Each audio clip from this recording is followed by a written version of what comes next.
Akhirnya gue berhentilah di satu gubuk nih, teman-teman. Satu gubuk yang dimana gue akhirnya memutuskan untuk istirahat dulu tuh di situ.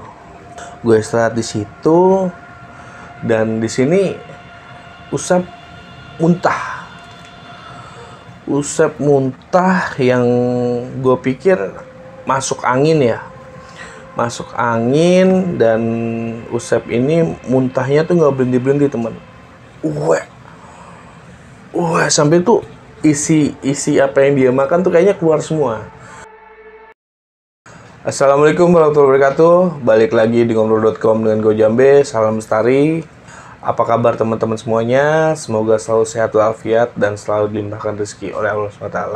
Oke teman-teman, pada kesempatan kali ini gue akan membawakan sebuah cerita, dimana cerita itu yang gue alamin sendiri waktu kemarin tahun baru, yang masih bener-bener banget gue rasain, dan gue tanpa narasumber ya pastinya pada kesempatan kali ini. Tapi buat teman-teman, jangan lupa subscribe, jangan lupa like, jangan lupa komen buat ngobrol.com. Semoga ngobrol.com makin baik lagi ke depannya. Oke teman-teman, jadi sedikit cerita aja. Gua di sini akan mencoba menarasikan cerita gue sendiri. Jadi pada saat gue camping kemarin saat tahun baru itu, ada salah satu temen gue yang bawa jimat, dan di situ gue banyak ngalamin kejadian mistis. Tapi buat teman-teman, sebelum dengar ceritanya, jangan lupa saksikan dulu yang satu ini.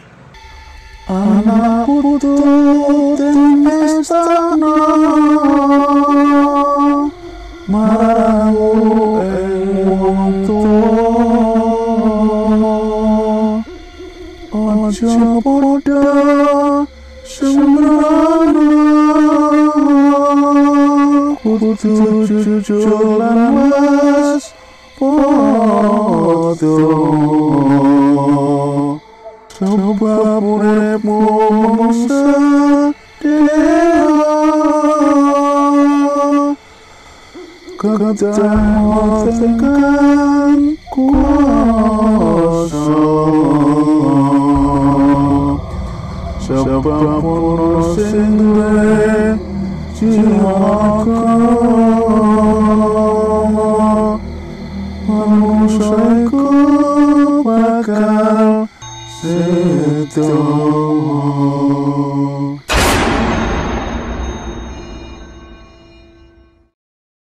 Oke teman-teman, jadi gua akan di sini akan coba bercerita tentang pengalaman gue sendiri yang gue alamin saat pergantian tahun dari tahun 2022 ke tahun 2023, di mana gua di sini berencana camping awalnya. Jadi di sini gua bersama teman-teman gua yang dua.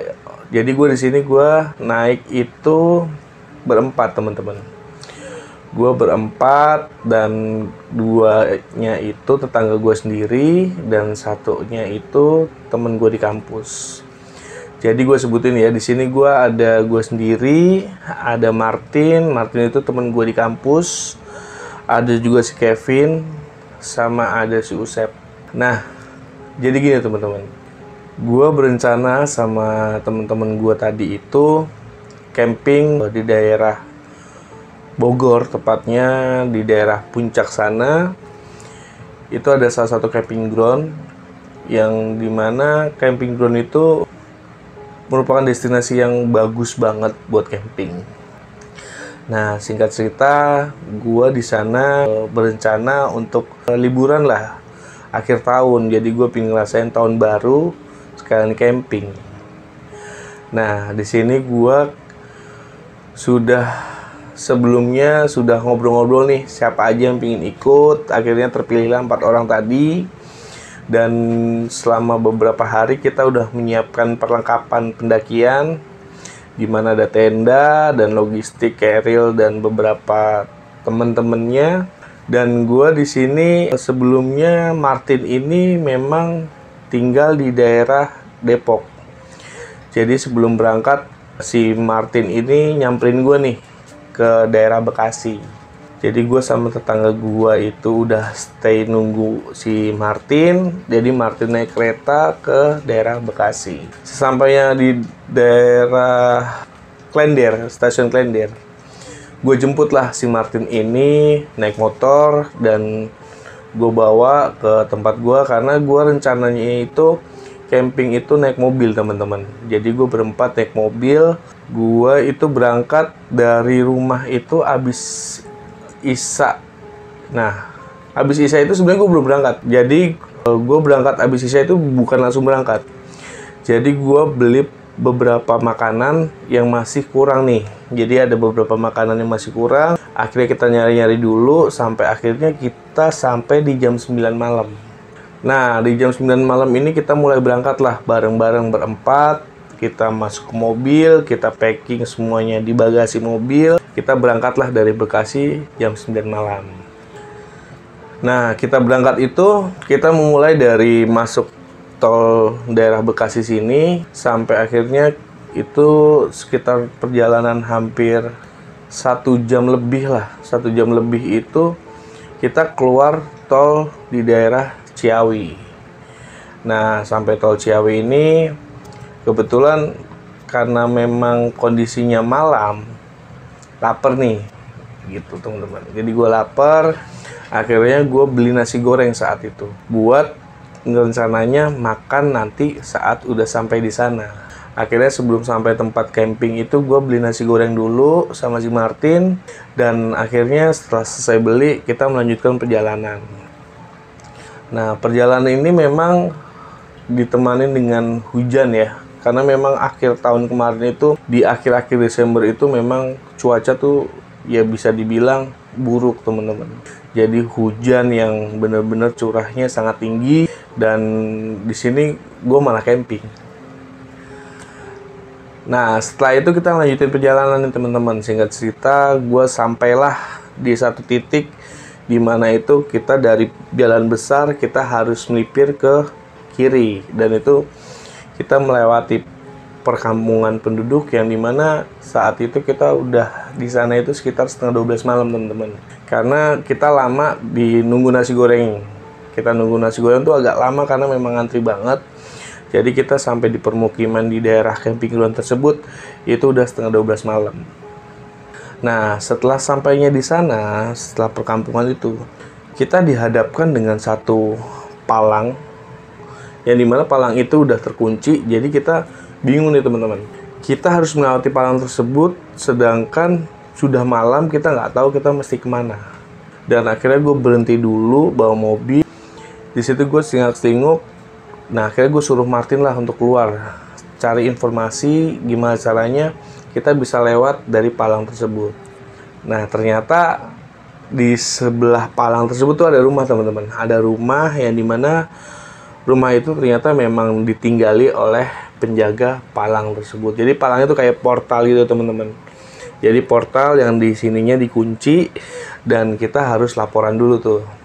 Setelah itu Martin ngobrol-ngobrol lah. Kebetulan Martin ini memang bisa bahasa Sunda, dan akhirnya dia bilang dengan bahasa Sundanya kita mau lewat, kita mau camping ground. Akhirnya Martin cerita dengan orang yang jaga itu dengan niatan kita pengen melewati jalan tersebut, karena memang jalur ini adalah jalur utama untuk kita bisa sampai di camping ground. Nah, setelah beberapa menit tuh ada tuh akang-akang yang punya rumah itu keluar. Akhirnya bukain gembok dan kita mengucapkan terima kasih. Ya biasalah kita ngasih uang terima kasih ke orang itu, karena memang dia udah mau membukakan pintu, karena dia memang udah tidur, kita ganggu gitu teman-teman. Nah, setelah palang dibuka, mobil kita jalan pelan-pelan. Itu kita melewati semacam hutan pinus kali ya, karena memang di situ kabutnya tebel banget. Jadi gue harus melewati hutan-hutan gitu, dan di situ gue udah coba nyalain lampu jauh tuh teman-teman. Cuman karena emang kabutnya yang terlalu pekat ya, kabutnya terlalu pekat tebal gitu, itu gue pelan-pelan banget untuk jalan. Itu memang pekat banget dan gue harus jalan pelan-pelan teman-teman. Nah, sepanjang perjalanan itu sebenarnya kalau dari Maps itu kurang dari setengah jam lah ya, sekitar 20 menit 15 menit lah ya. Cuman karena memang situasinya itu benar-benar gelap dan kabutnya tebal banget, itu kita nggak bisa ngebut-ngebut, jadi memang harus pelan banget gitu. Nah, di sini ada satu kejadian yang gue inget banget teman-teman. Jadi di sini waktu itu memang udah jam-jam 12, setengah 12 malam ya. Dan itu gue pastikan memang nggak ada orang keluar rumah waktu itu dari warga. Namun di sisi kiri mobil, ini mobil di sisi kirinya, itu gue lihat ada, ya gue bisa bilang kayak bapak-bapak tapi memang udah sepuh ya. Itu kayak pakai ikatan kepala tapi yang ikatan kepala Sunda gitu teman-teman. Jadi kayak kalau kalian tahu kayak karuhun, nah semacam itulah. Nah itu gue lihat dia jalan pelan-pelan. Cuman memang waktu gue lewatan itu dia sama sekali nggak noleh ke mobil. Dia cukup jalan pelan-pelan aja di sebelah mobil gue. Nah, di sini gue nggak coba berpikir macem-macem. Gue cuma mungkin berpikir, oh warga lokal yang mungkin mau kemana dan kebetulan malam-malam. Tapi yang gue bingung, ini bapak-bapak tua ini nggak pakai senter teman-teman. Jadi cuma jalan aja tanpa pakai penerangan. Sedangkan gua yang naik mobil itu udah pakai lampu jauh, itu jalan aja pelan-pelan, yang dimana jalan itu nggak terlalu kelihatan, sedangkan dia nggak pakai apa-apa. Nah, singkat cerita, setelah perjalanan yang cukup lama, yang bisa dikatakan karena emang hati-hati banget, sampailah gue di camping ground tersebut. Di sini gue nggak mau cerita camping groundnya di mana, karena memang gue menjaga nama baik camping ground tersebut lah. Karena gue nggak mau sampai teman-teman beranggapan tempat itu angker atau gimana. Karena memang ini gue menceritakan real apa yang gue rasain. Sesampailah gue di camping ground tersebut teman-teman. Sampai camping ground tersebut itu hujan lebat. Jadi gue harus langsung ke pos registrasi gitu. Dari turun mobil, gue belum bawa tas-tas atau peralatan yang gue bawa untuk camping. Waktu itu camping itu bayar sekisaran 200.000 ya. Karena memang waktu itu gua pingin tahun baru tuh di sana. Jadi memang gua nginep itu 3 hari 2 malam. Nah, sesampainya di sana itu gue sempat istirahat dulu, nggak mau lanjutin perjalanan karena memang perjalanan ini sebenarnya nggak terlalu jauh. Cuman masih hujan lebat, jadi gue nahan dulu. Nah, yang perlu teman-teman tahu, ini gue bawa temen gue yang tadi gue sempat cerita di awal, itu ada Usep. Usep ini memang ada apa ya, bisa dibilang dia dari kecil itu jalannya agak pincang. Emang dari bayi agak pincang, karena memang kondisi waktu lahiran ada masalah gitulah intinya dari orang tuanya. Dia sempat cerita tuh ke gua udah lama tentang kondisinya seperti itu karena apa. Jadi singkat cerita seperti itulah teman-teman. Jadi dia kalau jalan itu pasti agak pincang gitu. Nah, setelah itu hujan mulai agak reda. Itu udah jam-jam setengah 1, jam 1. Itu akhirnya gue memutuskan udah yuk kita lanjut perjalanan, karena memang kita malam ini harus ngecamp karena kita harus istirahat. Karena udah dari perjalanan jauh, kita mesti istirahat. Dan akhirnya kita udah tuh dari pos registrasi kita balik ke mobil untuk ngambil barang-barang kita untuk persiapan kita camping di atas. Nah, setelah kita ngangkut barang-barang kita dari mobil, kita mulai tuh perjalanan. Kita mulai dari jalan setapak, yang dimana jalan setapak itu masih ada batu yang bentuknya undakan seperti tangga, dan kita mulai jalan pelan-pelan. Nah, setelah jalan pelan-pelan ini memang di sini gue yang paling depan. Gue mimpin buat jalan, dan Martin itu di paling belakang, dan Usep ini memang dipapah ya sama si Kevin, karena memang yang tadi gue bilang, si Usep ini memang jalannya agak pincang, jadi harus dipapah pelan-pelan, karena gue takutnya kan kondisinya licin, gue takut jatuh atau gimana, akhirnya dipapah tuh sama si Kevin. Nah, gue akhirnya jalan pelan-pelan sampailah di satu tikungan. Di situ Usep udah mulai bisa dibilang kecapean kali ya. Karena dari kita berempat ini, Usep ini aja yang belum pernah trekking atau camping. Jadi memang ini hal yang perdana banget buat si Usep. Nah, akhirnya gue lanjutin perjalanan.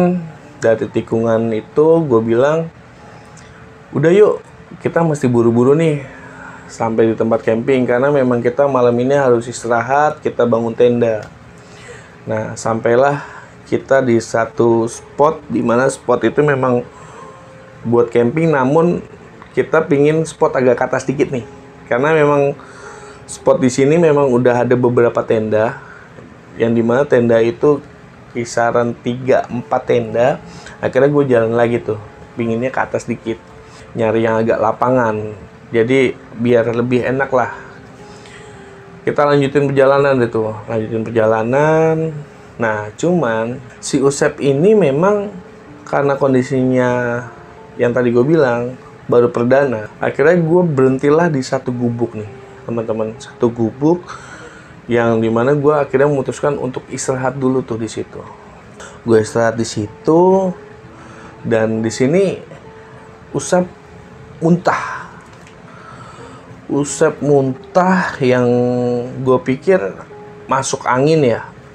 Masuk angin, dan Usep ini muntahnya tuh nggak berhenti-berhenti teman. Sampai tuh isi apa yang dia makan tuh kayaknya keluar semua. Dan situ gue mutusin, udah Sep, lu istirahat dulu. Nah, si Martin ini juga bilang, udah Mbak, lu coba pinggirin Usep biar dia agak bersandar gitulah di gubuk itu. Dan akhirnya Usep mundur, dan akhirnya dia bersandar. Nah, di situ Usep terus muntah-muntah, sampai akhirnya gue coba di situ pingin nggak jauh-jauh lah, kita nyari spot, coba dari atasan dikit aja. Akhirnya di situ gue nyuruh si Kevin untuk coba survei dulu nih ke atas. Vin, lu survei dulu di atas, apakah ada spot atau enggak. Kalau memang spot di atas nggak ada, kita mending spot yang di bawah tadi yang gue bilang. Akhirnya, oke deh bang, gue survei dulu. Nah, si Kevin ini akhirnya survei ke atas. Si Kevin akhirnya berangkat tuh. Dia berangkat untuk survei dulu. Dia bawa senter, pelan-pelan jalan ke atas. Nah, ini cerita udah gue coba kumpulin dari temen-temen, jadi gue bisa menceritakan apa yang dirasain sama temen-temen. Di sini ternyata si Kevin cerita saat dia berjalan, saat dia coba survei di beberapa spot, itu memang ada beberapa spot yang sepi dan pas banget buat camping. Namun ternyata si Kevin ini, karena memang orang nyari spot ya teman-teman ya, namanya survei, dia coba center-center. Di satu titik dia nyenter satu pohon yang dia pikir di sini ada spot yang bagus. Cuman dari kejauhan ketika dia center itu seperti ada sosok teman-teman di balik pohon. Yang Kevin cerita tuh, dia bilang dia lihat banget itu sosok, dan ternyata itu ada sosok kayak putih apa ya, kayak dia bilang mukanya hancur banget bang, pokoknya gue liat mukanya hancur banget, tapi itu nggak menampakkan sosok yang benar-benar real, mukanya utuh. Jadi dia ngintip dari balik pohon teman-teman. Jadi langsung gini, ketika Kevin melihat itu sosok langsung gini lagi. Nah, center ini tiba-tiba si Kevin tuh memang nggak bisa gerak gitu, karena dia pertama penasaran, kedua takut. Cuman dia terus menyentari pohon tersebut, di balik pohon. Dan ketika dia coba masuk lebih ke dalam, ternyata di sini ada sosok pocong teman-teman. Jadi sosok putih yang dimana tegap, lurus, nggak bergerak sama sekali, cuman hanya memandang si Kevin, dan Kevin di sini akhirnya balik arah, dia lari pelan-pelan untuk menghindari sosok tersebut. Nah, saat Kevin balik arah, lari pelan-pelan, dia coba langsung mengarahkan, jangan camping di sini, jangan di spot itu maksudnya. Akhirnya dia coba cari spot lagi, teman-teman, cari spot lagi. Cuman dia langsung ketemu satu mas-mas. Dia nanya, "Mas, di atas masih kosong nggak?" "Masih kosong, Dek." "Coba, ada yang mau camping di mana?" "Nggak, di sini aja." "Nggak, Mas." Gitu. "Emang kenapa? Di sini kan sepi." Karena Kevin itu yang sebelumnya udah melihat hal tersebut, jadi Kevin memutuskan, udahlah jangan camping yang di spot ini. Akhirnya dia pingin spot yang berikutnya. Spot berikutnya dia cari-cari lagi, dia coba naik lagi. Dan di sini ada kejadian yang Kevin nggak percaya lagi gitu. Saat dia coba senter ke atas pohon, itu ada kaki yang melambai-lambai di atas pohon. Cuman kok ada kaki gitu, teman-teman. Dan kaki ini yang dianggap sama si Kevin ini kuntilanak. Ya, Kevin cerita itu kuntilanak. Dan rambutnya berjuntai. Dan di sini Kevin memutuskan, ya udahlah, gue harus balik deh. Gue nggak mau cari-cari spot lagi, gue langsung balik ke bawah aja. Nah, akhirnya kita nunggu Kevin tuh udah cukup lama, teman-teman. Adalah hampir setengah jam. Dengan coba menenangkan si Usep yang udah muntah-muntah, yang bener-bener dia lemes banget, teman-teman. Dan akhirnya gue di sini sambil nunggu, akhirnya datanglah si Kevin dari pencarian spotnya. Dan setelah beberapa lama dia survei, ternyata ada satu spot yang nggak jauh naik ke atas, pas banget di bawah yang pertama kali dia lihat. Jadi nggak di spot yang awal, cuman agak ke bawah dikit, teman-teman. Nah, akhirnya kita coba ngikutin si Kevin. Cuman Kevin bilang, "Bang, mendingan lu bangun tenda dulu, dan si Usep biar sama gue dulu deh, biar agak tenangan," gitu. Ya udah deh, akhirnya gue di sini memutuskan, ya udah lu jaga si Usep, gue sama si Martin ke atas buat bangun tenda dulu. Akhirnya gue ke atas sama si Martin buat bangun tenda, dan gue tinggalin Kevin sama si Usep karena gue berpikiran gue pingin panggil mereka ketika tenda udah jadi. Jadi karena situasi itu masih hujan, teman-teman, yang bercampur dengan angin, itu gue nggak mau ambil resiko dengan kondisi si Usep yang udah lemah, udah ngedrop, dia harus hujan-hujanan lagi bangun tenda. Akhirnya gue di sini sama si Martin bangun tenda. Memang dari tempat gubuk yang gue istirahat itu nggak jauh lah. Itu memang ada spot buat bangun tenda.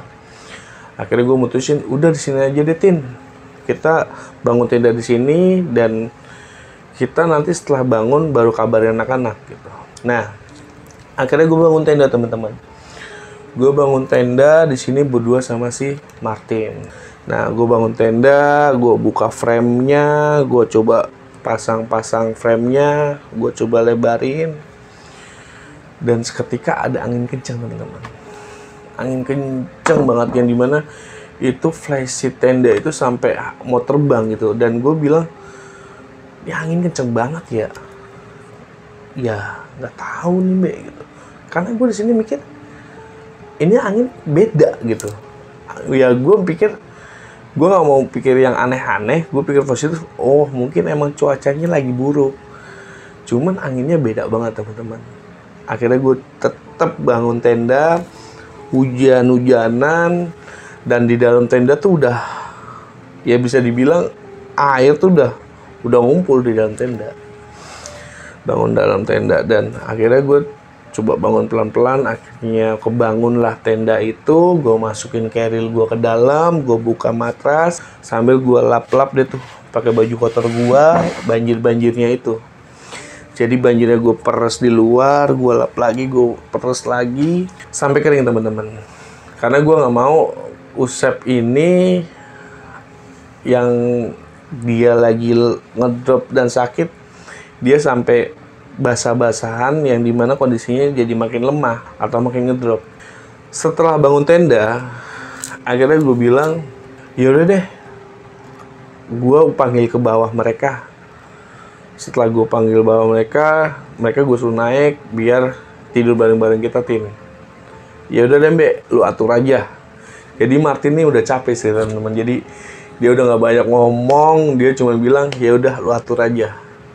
Singkat cerita, akhirnya di sini gue coba samperin lagi si Usep sama si Kevin. Sesampainya di gubuk, mereka ternyata lagi ngemil-ngemil roti sambil istirahat. Dan gue bilang, akhirnya, Pin, Sep, yuk ke atas. Tenda udah jadi. Beneran bang? Si Kevin sempat nanya gitu. Iya beneran, udah buruan. Akhirnya kita bertiga naik tuh. Naik, dan nggak lama sih sebenarnya. Sampailah kita di tenda. Cuman memang karena kondisi mereka itu bisa dibilang Usepnya udah ngedrop. Jadi gue sama si Kevin tuh mapah berdua. Mapah, dan karena memang hujan masih lebat, akhirnya kita memang udah basah-basahan banget ya teman-teman. Dan sampailah kita di tenda. Sesampainya di tenda, si Martin bilang, Be, anak-anak jangan lupa tuh suruh ganti baju kering. Iya Tin, tenang aja. Akhirnya gue bilang ke Usep sama si Kevin, Vin, Sep, lu bawa baju kering kan? Masih ada bang? Ya udah, akhirnya gue suruh ganti baju ke dalam. Dan gue nunggu jadi flash sheet, ada sisaannya gini, gue tunggu di depan tenda yang ada flash sheetnya teman-teman. Gue tunggu di situ, mereka ganti baju lah di dalam. Cuman memang karena kondisinya hujan makin lebat, akhirnya gue buru-buru dah tuh ikut masuk dengan kondisi yang udah setengah badan lah. Baju udah gue copot, tinggal celana pendek gue aja. Akhirnya gue ikut masuk. Nah, di sini teman-teman, ada kejadian yang bener-bener gak gue percaya dan bikin gue marah banget. Karena memang dari awal ini udah gue bilang nih sama si Usep, sama si Kevin, sama si Martin pun hanya mengingatkan sih kalau misalkan sama si Kevin sama si Martin, karena memang notabene mereka udah pernah naik gunung dan camping. Cuman Usep ini gue konfirmasi lagi nih dari awal sebelum berangkat. Ingat ya, di gunung tuh nggak boleh A, B, C. Sampai gue bilangin kalau lihat apapun jangan bilang. Nanti bilangin di Jakarta, semua udah gue bilang, nasehatin sebelum berangkat. Cuman ternyata di sini si Usep ini bawa jimat yang gue nggak percaya gitu. Ternyata kalau lu bawa hal-hal seperti ini gitu, yang di notabene udah gue bilang di awal, jangan bawa jimat, jangan bawa apapun yang berbau dengan mistis, karena kita di sini mau have fun, atau nggak boleh ngomong kotor, apapun lah gue bilang tentang apa yang nggak boleh di gunung. Ternyata si Usep masih bawa jimat, teman-teman. Nah, di sini teman-teman, si Martin cuman geleng-geleng aja. Geleng, karena memang gelengnya Martin karena udah capek ya teman-teman. Mau marah juga males. Ya mau bilangin juga udah capek. Si Martin cuman geleng-geleng aja. Dan di sini gue bilang, lu bawa apa? Itu jimat bang, itu titipan dari nenek saya, dia bilang gitu. Jimat apa gitu? Ya jimat yang bikin gua aman bang, bikin gua kuat bang. Oh ya udahlah, akhirnya di situ gua nggak mau ngomong lebih jauh karena udah malam. Gua mesti istirahat, dan besok pagi mungkin baru gua ngomongin semuanya.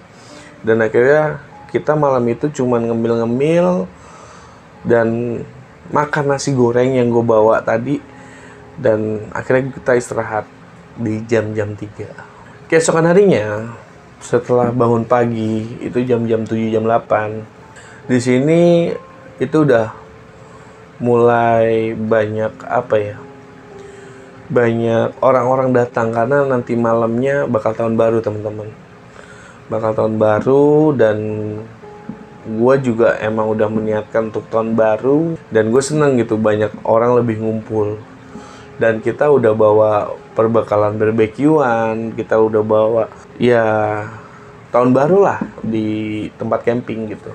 Dan akhirnya di sini gue cuman yang ngerasain apa yang gue nggak rasain di kota gitu, kayak misalkan hawa dingin dan ya camping lah, suasana camping itu gue dapat banget. Dan sembari itu gue sambil masak-masak, dan gue tanya tuh lebih jauh tentang jimat itu. Jadi jimatnya itu teman-teman kayak batu, cuman kayak batu apa ya, batu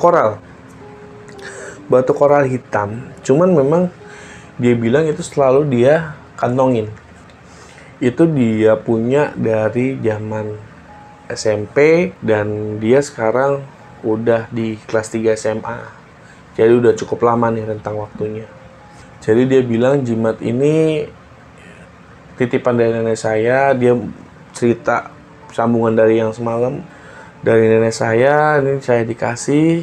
Dan ini jimat pegangan saya ketika saya lemes, katanya gitu. Dan dia nggak tahu tuh jimat ini imbasnya apa, terus bakal berakibat apa, dia nggak tahu.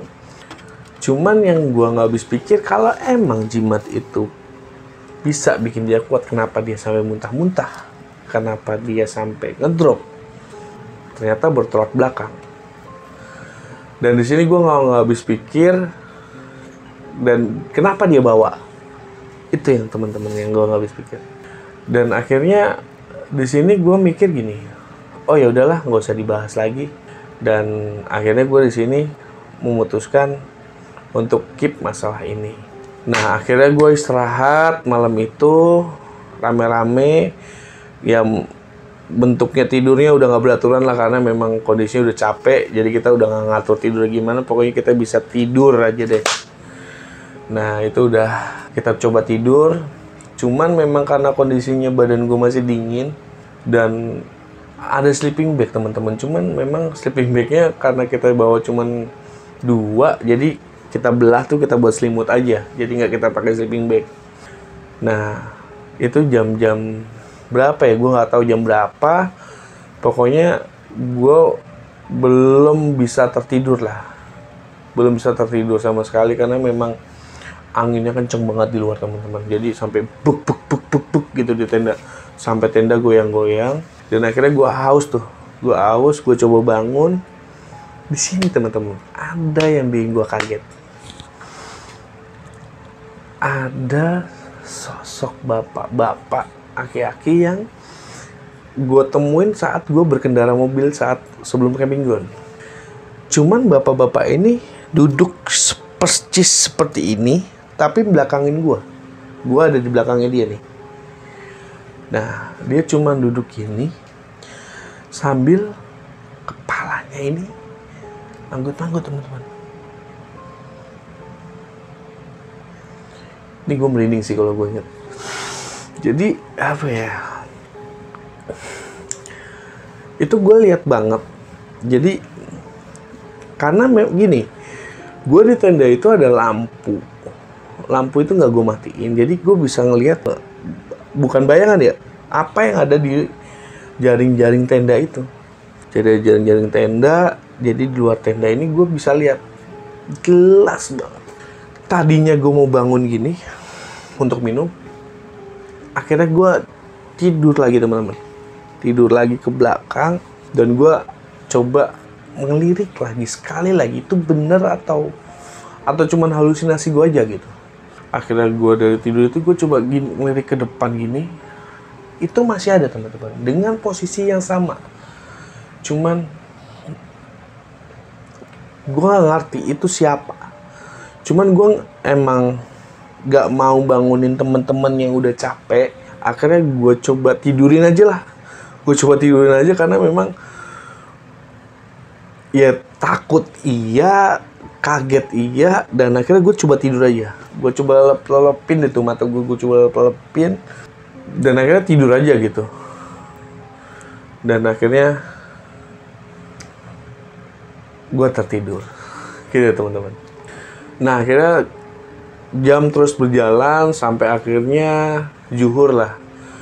Zuhur itu udah banyak banget orang di kanan kiri kita bareng-bareng tuh, karena memang orang-orang pengen tahun baruan nih di camping ground tersebut. Jelas banyak banget orang yang ada yang ya empet-empetan, bisa dibilang empet-empetan karena memang padat banget, rapat banget. Nah setelah itu jam-jam 2-an ya, jam-jam 2-an itu tiba-tiba si Usep ini badannya panas teman-teman. Badannya panas, gue nggak tahu kenapa. Padahal sebelum zuhur itu kita udah masak, kita makan. Nah, si Usep badannya panas, yang gue pikir apakah gara-gara semalam itu dia masuk angin atau kenapa. Akhirnya gue bilang gini, udah deh, lu minum obat dulu. Lu minum tolak angin atau lu mau gue bikinin teh hangat atau gimana? Udah bang, nggak usah gitu. Ya akhirnya gue paksain, gue bikin teh hangat, gue campur tolak angin, gue campur aduk, gue suruh minum. Gue paksa untuk minum.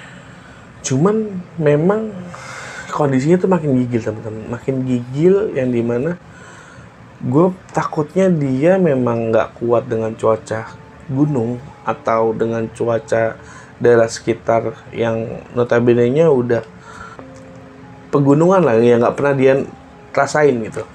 Dan endingnya gue mikir gini, terus lu mau gimana nih Sep? Mau turun atau mau kita tahun baru di sini? Gue coba nanya baik-baik tuh dia, karena memang gue mikir ya kesepakatan bersama bagaimana lah. Jadi walaupun kondisinya seperti itu, siapa tahu dia masih pingin tahun baruan atau gimana. Gue tanya, tapi dengan lantang. Si Usep bilang, bang gue pingin pulang. Gitu teman-teman, bang gue mau pulang. Ya di sini gue mikir, duh sayang banget, sehari lagi, padahal nanti malam tahun baru. Nah di sini pun gue mikir gini, ya udahlah, kalau misalkan emang gue mesti pulang dengan alasan Usep seperti ini yang sakit, ya gue nggak mau maksain. Akhirnya jam-jam 2:30 itu gue mulai packing tenda sama Martin, sama si Kevin bareng-bareng. Dan akhirnya gue mutusin buat turun teman-teman. Nah akhirnya gue mutusin buat turun. Akhirnya gue turun pelan-pelan. Gue turun pelan-pelan ini sampailah di registrasi itu nggak lama teman-teman. Itu sekisaran jam-jam 4 lah ya. Nggak lama kok, nggak sampai 1 jam. Itu gue sampai di pos registrasi. Akhirnya gue mutusin istirahat bentar, ngerokok sebatang. Akhirnya gue cabut tuh dari tempat itu. Gue naik mobil lagi turun. Nah gue jalan dan sampailah di jalan raya Puncak. Dan akhirnya gue jalan terus sampailah di gerbang tol lagi teman-teman. Nah sesampainya di gerbang tol, ini ada yang aneh teman-teman. Tiba-tiba si Usep ini udah nggak ngerasain panas, udah nggak ngerasain apa yang dia keluhin. Jadi dia ngeluhin tuh pusing, terus demam, dan akhirnya itu hilang. Pas gue masuk tol tuh tiba-tiba dia ngerasa kayak sehat aja gitu. Gue pikir, lu ngeprank gue ya? Lu ngerjain gue? Enggak bang, emang ini tiba-tiba nggak tahu kenapa hilang, dia bilang gitu. Kan gue aneh ya, yang tadinya dia kondisinya sampai bang dingin bang gitu, tiba-tiba langsung sehat gitu. Ya gue nggak habis pikir ini lu ngerjain gue atau emang gimana gitu loh. Cuman ternyata di sini Martin nggak ngebela sih, dia coba jelasin apa yang dia rasain. Jadi gitu teman-teman, Gambe, emang ada cerita yang pengen gue ceritain sebenarnya. Nah gue jadi serius nih teman-teman. Emang ada apa Tin gitu? Kok tiba-tiba lu pingin cerita yang kayaknya serius banget nih gitu? Jadi gini Mbe, Ini gue sambil nyetir teman-teman, sambil nyetir gue ngobrol-ngobrol tuh berempat. Jadi dari kemarin awal gue berangkat itu, gue ngelihat si Usep ini itu memang udah ada yang mapah nih, Be. Maksudnya gimana nih? Gitu. Ya kan lu mapah, si Kevin mapah, cuman ada sosok lain yang mapah dia. Maksudnya gimana nih gitu. Gua masih coba mikir ada apa sih sebenarnya gitu loh. Jadi ada sosok bapak-bapak tua pakai baju hitam-hitam, Be. Itu selalu ngikutin di belakangnya si Usep. Nah, di sini gue langsung mikir, apa bapak-bapak yang di tenda itu sama yang di jalanan itu? Ntar dulu Tin gitu. Gue langsung coba memotong pembicaraan. Gue bilang, sosoknya gini-gini. Gue coba jelasin apa yang gue lihat. Nah, kalau tahu, Be. Nah, akhirnya di mobil tuh saling cerita teman-teman. Iya, semalam gue tuh lihat dia di tenda itu empalnya manggut-manggut gini aja. Gue nggak tahu ya itu siapa. Cuman gue nggak berani bangunin lu pada, gue bilang gitu. Nah, ntar lu bego masih menerusin cerita gue gitu. Si Martin ini masih menerusin cerita teman-teman. Jadi selain mapa, ternyata saat si Usep itu muntah-muntah di gubuk, si Martin ini melihat hal yang berbeda dari apa yang kita lihat teman-teman. Si Martin ini melihat di depan gubuk itu ada sosok yang tadinya nemenin si Usep. Itu lagi coba ini teman-teman, apa ya, bisa dibilang perang gaib lah. Perang gaib. Gue nggak ngerti perang gaib maksudnya gimana si Martin ini. Cuman di sini dia bilang itu kayak ada bentrokan gaib. Gue masih nggak nalar sih maksudnya bentrokan gaib seperti apa. Cuman dia bilang sosok yang ngejaga si Usep ini coba ngejagain Usep dari makhluk-makhluk yang pingin nyerang Usep di sana. Makanya si Usep sampai muntah-muntah kayak gitu, Be. Cuman gue gak mau bilang di sana, Be. Karena gue mikir kalau misalkan gue bilang, lu pasti bakal panik, bakal gimana. Makanya gue coba pendem sendiri aja. Dan ternyata dalam mimpinya si Martin, ini yang paling gue gak percaya, si Usep ini ternyata pingin dibawa ke alam yang berbeda dari kita, alam gaib teman-teman. Namun sosok karuhun bapak-bapak itu selalu ngejagain si Usep, gitu teman-teman. Jadi istilah kata di sini memang si Usep ini dijaga sosok gaib yang gua lihat waktu di jalan dan malam-malam itu ada di luar tenda. Jadi setelah disinkronkan seperti itu teman-teman. Jadi kenapa itu setelah masuk tol itu bisa langsung hilang, langsung ini?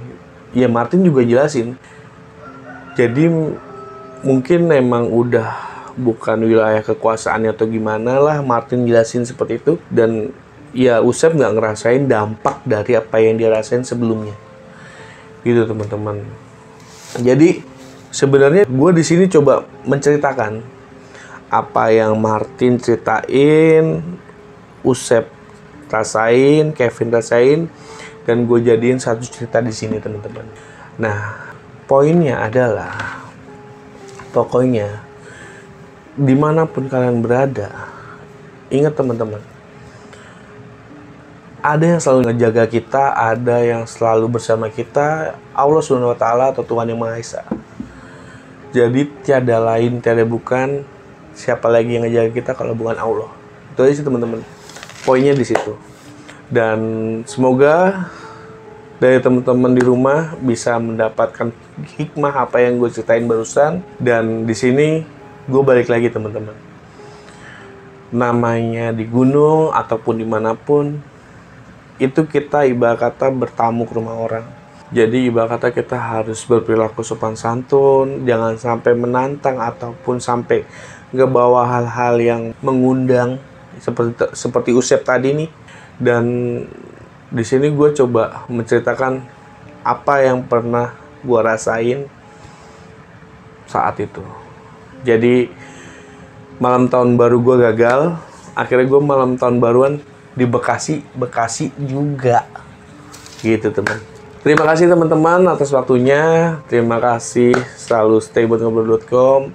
Mungkin buat Usep, ya Sep, udah jangan bawa-bawa gitu lagi. Buat Martin juga makasih atas infonya yang bisa gue ceritain di sini. Buat Kevin juga.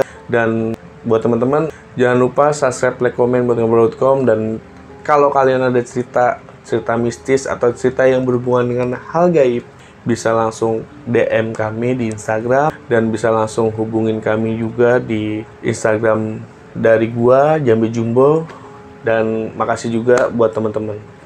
Oke, gua pamit undur. Assalamualaikum warahmatullahi wabarakatuh. Stay tune terus di ngobrol.com.